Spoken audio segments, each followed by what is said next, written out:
bien sûr une source de forte stabilité monétaire, par définition, puisque ça supprime les taux de change, les variations de taux de change entre les pays de la zone euro.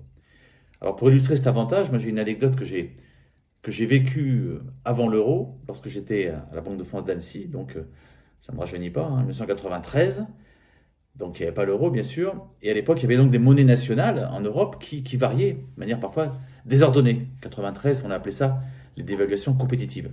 Et à l'époque, j'avais une entreprise à Annecy qui était prête à vendre des produits en Italie, qui avait fait son étude de marché, tout était OK. Et patatrac, dévaluation de la lire italienne, donc changement des prix. Et donc ces produits n'étaient plus compétitifs pour être vendus en Italie. Donc l'entreprise a dû abandonner les investissements qu'elle avait commencés, licencier les emplois, les personnes qu'elle avait embauchées. Donc ça, c'est une bonne illustration que la variation des taux de change est une incertitude, un aléa qui évidemment entrave le développement économique, entrave la prévision de développement, entrave donc la croissance et l'emploi.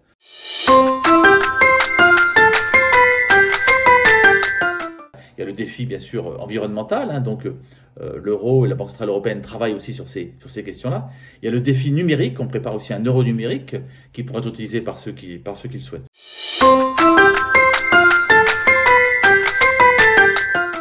On prend les décisions en groupe, en équipe européenne au niveau européen.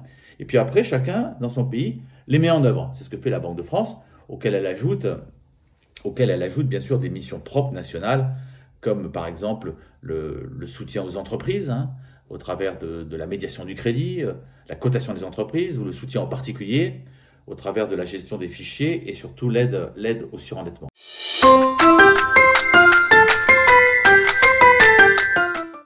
Alors bien sûr, le 9 juin, le 9 juin, moi je vais tenir un bureau de vote, comme modeste assesseur, mais je vais surtout voter, comme j'espère la plupart des citoyens européens.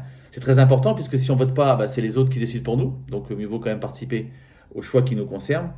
Donc je vous invite tous à participer à cette grande aventure européenne, cette grande aventure de la construction européenne qui doit se poursuivre et qui connaît une étape importante le 9 juin avec l'élection du Parlement européen. Merci.